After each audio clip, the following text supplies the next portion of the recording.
सभी बच्चों को सुप्रभात में Roopnarayan Sharma, resonance PCCP division Hindi faculty.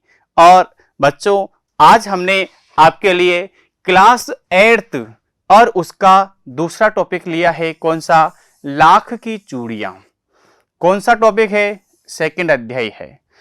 इसमें क्या बताने का प्रयास किया है कि बदलते हुए जमाने में इतना कुछ बदल गया है कि जो लघु उद्योग करने वाले, छोटा छोटा व्यवसाय कर पेट भरने वाले, अरे भूखे के भूखे रह गए, क्योंकि मशीनी युग ने उनके घर बार, उनका भरण पोषण सब कुछ छीन लिया। तो कैसे छीना, कैसे खत्म हुए? पीढ़ी दर पीढ़ी आपने देखा होगा कि पहले के जमाने में दादाजी जो काम करते थे, बेटा उसी काम को करता था। एक कुम्हार निरंतर मिट्टी का काम करता हुआ आया है, एक सुनार सोने चांदी का काम करता हुआ आया है। लेकिन मशीनी युग ने उन सबके जो रोजगार है वो छीन लिए हैं। बच्चों, इसी की ओर इंगित करता है ये पाठ लाख की चूड़ियां। तो हम पढ़े बदलू के माध्यम से लेखक क्या कहना चाहते हैं बच्चों, कि सारे गांव में बदलू मुझे सबसे अच्छा आदमी लगता था। भाई लेखक क्या है? बच्चा है। अब बदलू सबसे अच्छा क्यों लगता था? देखो, क्योंकि वह मुझे सुंदर सुंदर लाख की गोलियां बनाकर देता था। अरे मुझे अपने मामा के गांव जाने का सबसे बड़ा चाव यही था कि जब मैं वहां से लौटता था तो मेरे पास क्या होती थी बच्चों? लाख की ढेर सारी गोलियां हुआ करती थी, रंग बिरंगी गोलियां, जो किसी भी बच्चे का मन क्या करती थी? मोह लेती थी।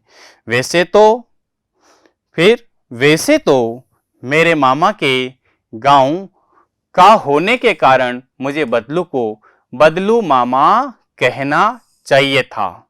लेकिन क्यों नहीं कहता था बदलू मामा? परंतु मैं उसे बदलू मामा न कहकर बदलू काका कहा करता था। क्यों? जैसा कि गांव के सभी बच्चे उसे कहा करते थे। भाई गांव के बच्चे क्या कहते थे? बदलू काका, बदलू काका, बदलू काका। लेखक का तो मामा लगा, लेकिन बच्चे जैसा कहते थे, लेखक भी काका ही कहने लगा। बदलू का मकान कुछ ऊंचे पर बना हुआ था। मकान के सामने बड़ा सा सहन था। सहन यानी खुला चौगान, जिसमें एक पुराना नीम का वृक्ष लगा था। उसी के नीचे बैठकर बदलू अपना काम किया करता था। बगल में भट्टी दहकती रहती, जिसमें वह लाख पिघलाया करता। सामने एक लकड़ी की चौखट पड़ी रहती, जिस पर लाख के मुलायम होने पर उसे सलाख के समान पतला क्या करता? उस लाख को लिक्विड करता, भट्टी पे सुलगाता, तो वो लाख क्या होती बच्चों? लिक्विड हो जाती करके चूड़ी का आकार देता। पास में 4-6 विभिन्न प्रकार की बेली नुमा मुंगेरियां होती थी। मुंगेरियां किसको कहते हैं? एक गोल सा डंडा जो ऊपर से पतला होता है और नीचे से मोटा होता है। जैसे भी आकृति देना चाहो उस आकृति में उसको दे सकते हैं। जो आगे से कुछ पतली और पीछे से मोटी होती, लाख की चूड़ियों का आकार देखकर वह उन्हें मुंगेरियों पर चढ़ाकर गोल और चिकना बनाता और तब एक एक कर पूरे हाथ की चूड़ियां बना चुकने के पश्चात वह उन पर क्या करता था बच्चों? रंग करता था, यानी उसको रंग बिरंगा बनाया करता था। बदलू यह काम सदा एक मचिए पर बैठकर किया करता था, जो बहुत ही पुरानी थी। बगल में ही उसका हुक्का रखा रहता, जिसे वह बीच बीच में पीता रहता। गांव में मेरा दोपहर का समय अधिकतर बदलू के पास क्या करता था? बीतता। वह मुझे लल्ला कहा करता और मेरे पहुंचते ही मेरे लिए तुरंत एक मचिया मंगवा देता। मैं घंटों बैठे बैठे उसे इस प्रकार चूड़ियां बनाते देखता रहता। लगभग रोज ही वह 4-6 जोड़े चूड़ियां बनाता था। अरे पूरा जोड़ा बना लेने पर वह उससे बेलन पर चढ़ाकर क्या करता बच्चों? बेलन पर चढ़ाकर कुछ क्षण चुपचाप देखता रहता, मानो बेलन न होकर क्या है? किसी नववधू की जिसका विवाह नया नया हुआ है उस वधू की कलाई हो। बदलू मणिहार था। बच्चों मणिहार कौन से होते हैं? चूड़ियां बनाने वाली जाति, चूड़ियां बनाने वाली जाति। आपने एक भजन सुना होगा, मणिहारी का वेश बनाया श्याम चूड़ी बेचने आया। तो मणिहारी चूड़ी बेचने वाले, चूड़ियां बनाना उनका पैतृक पेशा था। पैतृक पेशा क्या होता है? पूर्वज द्वारा चुना गया व्यवसाय, और वास्तव में वह बहुत ही सुंदर चूड़ियां बनाता था। उसकी बनाई हुई चूड़ियां की खपत भी बहुत थी। उस गांव में तो सभी स्त्रियां उसकी बनाई हुई चूड़ियां पहनती थी। बिल्कुल अच्छा था, पहनती थी साहब। आसपास के गांव के लोग भी उससे चूड़ियां ले जाते थे, परंतु वह कभी भी चूड़ियों का पैसे से बेचता न था। चूड़ियां पैसे से नहीं बेचता था। बच्चों आपने देखा होगा वस्तु विनिमय। वस्तु विनिमय क्या होता है? एक वस्तु दो, दूसरी वस्तु लो। कुम्हार ने मटकी दी, तेली ने तेल दे दिया, उसका भी काम चल गया, उसका भी काम चल गया। फिर आपने और देखा होगा, पुजारी जी ने पाठ पूजा की और किसान ने गेहूं दे दिए, पैसे की जरूरत नहीं पड़ी। इसको कहते हैं वस्तु विनिमय। बदलू चूड़े बना करके, ला के चूड़ियां बना करके देता, और उसके बदले में क्या करते? कोई अनाज देता, कोई तेल देता, कोई साबुन देता, यानी इस तरह से काम चलाया करते। फिर उसका अभी तक वस्तु विनिमय का तरीका, और लोगों अनाज के बदले उससे चूड़ियां ले जाते थे। बदलू स्वभाव से बहुत सीधा था। मैंने कभी भी उसे किसी से झगड़ते नहीं देखा। हाँ, शादी विवाह के अवसरों पर वह अवश्य जिद पकड़ जाता था जीवन भर, चाहे उससे मुफ्त चूड़ियां ले जाए, परंतु विवाह के अवसर पर वह सारी कसर क्या करता था? निकाल लेता था। विवाह के अवसर पर फ्री में नहीं देता। क्यों? क्योंकि सुहाग की चूड़ियां बनाया करता था, सुहाग का जोड़ा बनाया करता था, तो वह तो मुंह मांगा पैसा लिया करता था। हाँ, आखिर सुहाग के जोड़े का महत्व ही और है। मुझे याद है मेरे मामा के यहाँ किसी लड़की के विवाह पर जरा सी बात पर बिगड़ गया था। फिर उसको मनाने में लोहा लग गए थे। विवाह में इसी जोड़े का मूल्य इतना बढ़ जाता था कि उसके लिए उसकी घरवाली के सारे वस्त्र मिलते, अरे ढेरों अनाज मिलता, उसको अपने लिए पगड़ी मिलती, और रुपये जो मिलते सो अलग। यानी इतनी आओ भगत हुआ करती बच्चों किसकी? बदलू की। कब? किसी के यहाँ पर विवाह होता तब, और वह सुहाग का जोड़ा बनाकर उनको दिया करता था। फिर आगे चले हम। यदि संसार में बदलू को किसी बात से चिढ़ती तो किससे थी बच्चों? वह थी कांच की चूड़ियों से। अरे यदि किसी भी स्त्री के हाथों में उसे कांच की चूड़ियां दिख जाती तो वह अंदर ही अंदर क्या करता? कूड़ उठता। कूड़ यानी क्रोधित हो जाता। हाँ, कभी कभी और कभी कभी तो दो चार बातें भी सुना देता। मुझसे तो वह घंटों बातें किया करता। कभी मेरी पढ़ाई के बारे में पूछता, तो कभी मेरे घर के बारे में, और कभी यूं ही शहर के जीवन के बारे में। मैं उससे कहता कि शहर में सब कुछ क्या पहनते हैं? दिखावटी है, इसलिए कांच की चूड़ियां पहनते हैं। तो वह उत्तर देता, अरे शहर की बात और है लल्ला, अरे शहर की बात और है लल्ला, वहां तो सभी कुछ होता है। वहां तो औरतें अपने मर्द का हाथ पकड़कर क्या करती है? मर्द का हाथ पकड़कर सड़कों पर घूमती भी है, और फिर उनकी कलाइयां नाजुक होती है ना, लाख की चूड़ियां पहने तो सचमुच मोचने आ जाए। हाँ बिल्कुल। कभी कभी बदलू मेरी अच्छी खासी खातिर भी करता। जिन दिनों उसकी गाय दूध होता तो वह सदा मेरे लिए मलाई बचा कर रखता। और आम की फसल में तो क्या करता है बच्चों? और आम की फसल में तो मैं रोज ही उसके यहां पर दो चार आम खा आता, परंतु इन सब बातों के अतिरिक्त जिस कारण वह मुझे अच्छा लगता वह था लगभग रोज ही वह मेरे लिए एक दो गोलियां बना देता। भाई दूध मलाई भी खिलाया करता, आम भी खिलाया करता, लेकिन सबसे ज्यादा देखिए बच्चों की रुचि, बच्चों का मन सबसे ज्यादा रंग बिरंगी गोलियों में। बच्चों, आपने भी कंचे खेले होंगे क्योंकि मन को भाने वाले होते हैं कंचे। इसी तरह सबसे ज्यादा एक दो गोलियां बनाता तो लेखक बहुत खुश होता। मैं बहुधा हर गर्मी की छुट्टियों में, यानी हमेशा बहुत बार गर्मी की छुट्टियों में मामा के यहाँ चला जाता और एक आध महीने वहां रहकर स्कूल खुलने के समय तक वापस जाता। परंतु 2-3 बार ही मैं अपने मामा के यहाँ गया होऊंगा।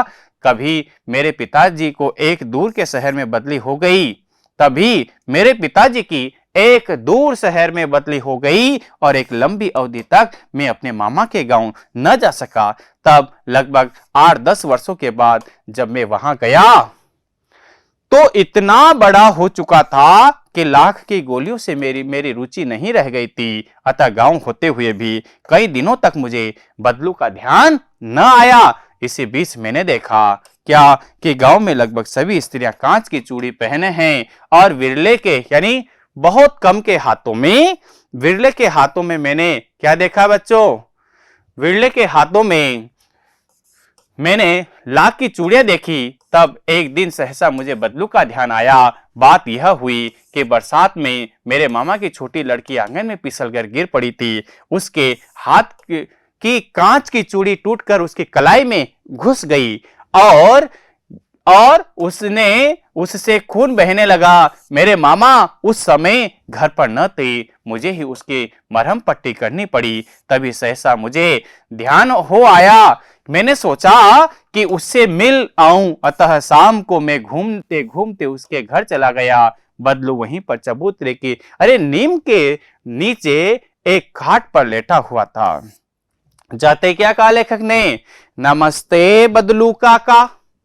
मैंने कहा नमस्ते भैया। किसने कहा? बदलू काका ने। उसने मेरी नमस्ते का उत्तर दिया और उठकर खाट पर बैठ गया। परंतु उसने मुझे पहचाना नहीं। क्यों नहीं पहचाना? कि बहुत दिनों के बाद गया और देर तक मेरी ओर निहारता रहा। मैं हूं जनार्दन। कौन? जनार्दन। मैं हूं जनार्दन काका, आपके पास से गोलियां बनवा कर ले जाता था। और तो अपना परिचय दिया। बच्चों, बदलू फिर भी चुप रहा, मानो वह अपनी स्मृति पटल के अतीत के चित्र उतार रहा, यानी पुरानी बातों को याद कर रहा है कि वह दिन थे कि जब मैं लाख की चूड़ियां बनाया करता था। सारे गांव में मेरी प्रशंसा थी, सारा गांव मेरे को आवभगत करता था, मेरा बहुत सम्मान था। याद करने लगा और तब वह एकदम बोल पड़ा, आओ आओ लल्ला बैठो, बहुत दिन बाद गांव आए। हाँ, इधर आना नहीं हो सकता काका। मैंने चारपाई पर बैठते हुए क्या किया? उत्तर दिया। फिर आगे चलते हैं बच्चों।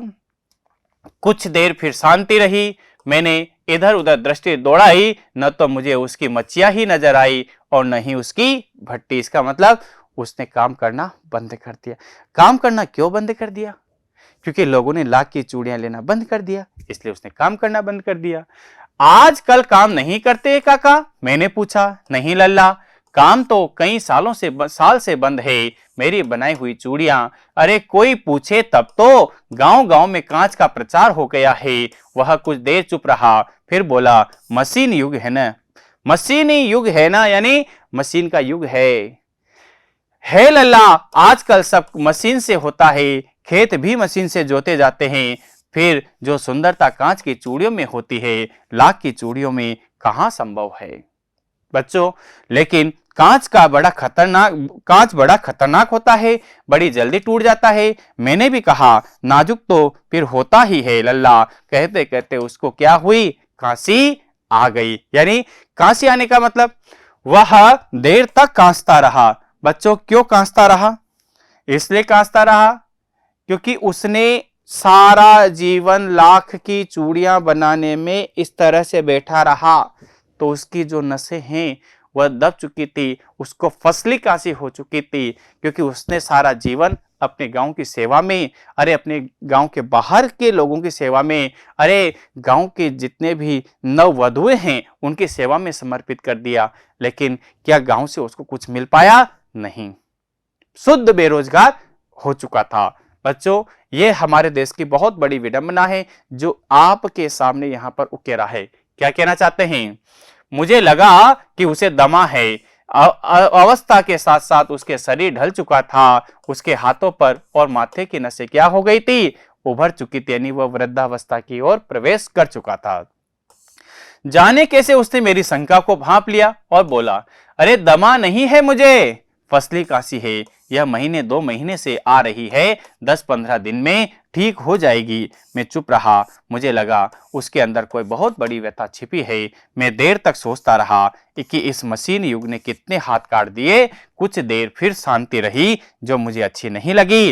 अरे आम की फसल अब कैसी है? काका ने कहा। कुछ देर पश्चात मैंने बात की विषय को बदलते हुए पूछा, अच्छी है लल्ला, अच्छी है लल्ला, बहुत अच्छी है, उसने लहक कर उत्तर दिया और अंदर अपने बेटी को आवाज दी, अरे रज्जो, लल्ला के लिए आम तो ले आओ। ले आ। फिर मेरी ओर मुखातिब होकर बोला, मुखातिब यानी मेरी ओर देख करके, कि माफ करना लल्ला, तुम्हें आम खिलाना भूल गया। नहीं नहीं काका, आम तो इस साल में बहुत खाए। वाह वाह, बिना आम खाए कैसे जाने दूंगा? किसको? तुमको। बच्चों, फिर आगे देखो। मैं चुप हो गया। मुझे वे दिन याद हो आए जब वह मेरे लिए मलाई बचा करके रखता था। गाय तो अच्छी है ना काका? मैंने पूछा। अरे गाय कहाँ है लल्ला? 2 साल हुए, बेच दी, कहाँ से खिलाता? इतने में रज्जो, उसकी बेटी, अंदर से एक डलिया में ढेर सारे आम ले आई। यह तो बहुत है काका, इतने कहाँ खा पाऊंगा? मैंने कहा। वाह वाह, वह हंस पड़ा। हाँ, शहरी ठहरे है ना, मैं तुम्हारी उम्र का था तो इससे चौगुनी आम एक बखत यानी एक बार में खा जाता था। आप लोगों की बात और है, मैंने उत्तर दिया। अच्छा बेटी लल्ला को 4-5 आम छांट कर दो, सिंदूरी वाले, यानी सिंदूरी वाले आम कौन से होते हैं? वह आम जिसमें लाल लाल चकते होते हैं, उसको सिंदूर वाले। देखो लल्ला कैसे है, इसी साल यह पेड़ तैयार हुआ है। रज्जू ने 4-5 आम अंजुली में लेकर मेरी ओर बढ़ा दिए। आम लेने के लिए मैंने हाथ बढ़ाया तो मेरी निगाह एक क्षण के लिए उसके हाथों पर टिटक गई। अरे गोरी गोरी कलाइयों पर लाख की चूड़ियां बहुत फव यानी जच रही थी। बदलू ने मेरी दृष्टि देख ली और बोल पड़ा, यही आखिरी जोड़ा बनाया था। जमींदार साहब की बेटी के विवाह पर 10 आने पैसे मुझको दे रहे थे, मैंने जोड़ा नहीं दिया, कहा कि शहर से ले लो। बच्चों, रोजगार नहीं है लेकिन स्वाभिमान को आंच नहीं आने दिया। शहर से ले लो। मैंने आम ले लिए और खाकर थोड़ी देर पश्चात चला गया। मुझे प्रसन्नता हुई कि बदलू ने हार कर भी हार नहीं मानी। उसका व्यक्तित्व कांच के जैसा नहीं था जो आसानी से टूट जाए। बच्चों, किसने लिखा है? कामता नाथ जी ने लिखा है। किसने लिखा है? कामता नाथ जी ने। अब हम चलते हैं कि हमें कितना तो समझ में आया और कितना नहीं आया, पहचान तो करनी पड़ेगी ना। हम चलते हैं किस ओर? अभ्यास प्रश्नों की डिस्कशन की ओर। कहानी से लेते हैं साहब। क्वेश्चन नंबर 1, बचपन में लेखक अपने मामा के गांव चाव से क्यों जाता था? क्यों जाता था बच्चों? क्योंकि उसे वहां जाते ही बदलू के घर वो जाया करता था और बदलू उसे लाख की रंग बिरंगी गोलियां बना करके देता था। और बदलू को बदलू मामा न कहकर बदलू काका क्यों कहता था? बच्चों, बदलू को मामा न कहकर बदलू काका इसलिए कहता था क्योंकि गांव के सभी बच्चे बदलू को क्या कहते थे? बदलू काका, इसलिए वह भी काका ही कहने लगा। यह समझ में आ गया बच्चों आपको? फिर क्वेश्चन नंबर 2 देखता हूं मैं कि आ रहा है नहीं आ रहा हमें। वस्तु विनिमय क्या है? बच्चों, वस्तु विनिमय है वस्तुओं का आदान प्रदान, एक वस्तु के बदले दूसरी वस्तु को देना, वस्तु विनिमय कहलाता है। विनिमय की प्रचलित पद्धति क्या है? प्राचीन काल में जब पैसे रुपए नहीं बने थे तो एक वस्तु के बदले दूसरी वस्तु ली दी जाती थी। जैसे उदाहरण भी हम दे सकते हैं, कुम्हार ने घड़ा बना करके दिया और किसान ने उसको अनाज भेंट किया। उस तेली ने उसको तेल दिया तो सब्जी वाले ने उसको सब्जी दे दी। यानी वहां पर पैसे की जरूरत नहीं पड़ती, वस्तुओं के माध्यम से ही लेन देन हो जाती है। आगे चले बच्चों, क्वेश्चन नंबर 3 वेरी इंपॉर्टेंट मान के चलूंगा मैं। मशीनी युग ने कितने के हाथ काट दिए? इस पंक्ति में लेखक की व्यथा किस ओर संकेत करती है? हमारे देश की बेरोजगारी। बच्चों, हमारे देश में बेरोजगारी बढ़ने का एक और एक माध्यम रहा है लघु उद्योग का खत्म होना और मशीनी युग का प्रवेश करना। क्योंकि 100 आदमी के काम को एक मशीन कर देती है, जिससे देश में कई लोग बेरोजगार हो चुके हैं। उदाहरण हम दे सकते हैं, तंबाकू बनाने वाले लोग, घड़े बनाने वाले लोग, कारीगर लोग, यानी मशीनें आ चुकी है। पहले किसान अपने हाथों से खेती किया करता था, अब मशीन युग के कारण अपनी सारी फसल को मशीन के माध्यम से ही करता है। ये बात समझ में आ गई बच्चों? बदलू के मन में ऐसी कौन सी व्यथा थी जो लेखक से छिपी न रह सकी? कैसी थी बच्चों? उसके मन में व्यथा थी कि मैंने सारे गांव के लिए, मेरे पीढ़ी दर पीढ़ी, मेरे दादा परदादा पिता में सारे गांव के लिए सुहाग के चूड़े बनाते रहे, लाख के, फिर भी गांव की तरफ से हमें किसी भी तरह का कोई क्या नहीं मिला? रोजगार न मिला। यानी हमारा रोजगार, हमारे हाथ कट गए। ये उसके मन में व्यथा थी। बच्चों, मशीनी युग से बदलू के जीवन में क्या बदलाव आया? बदलू का बिल्कुल रोजगार छिन चुका था। वहां की औरतें, आसपास की औरतें लाख की चूड़ियों की जगह कांच की चूड़ियां पहनने लगी थी और बदलू क्या घर पे बैठा बीमार पड़ा रहता और उसके साथ संभाल लेने वाला कोई भी नहीं था। ये आपको समझ में आ गया? समझ में आया बच्चों? फिर हम कह सकते हैं ये तो अनुमान है, इसके तो कोई उद्देश्य है ही नहीं।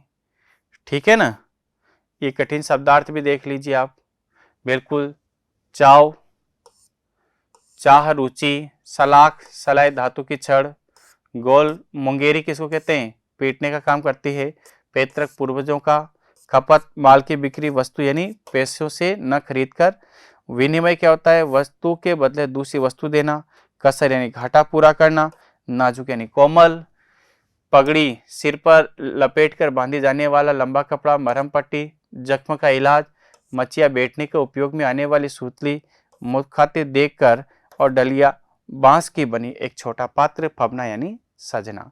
तो बच्चों, आज हमने क्या पढ़ा? लाख की चूड़ियां। कौन सी क्लास में? 8th क्लास में।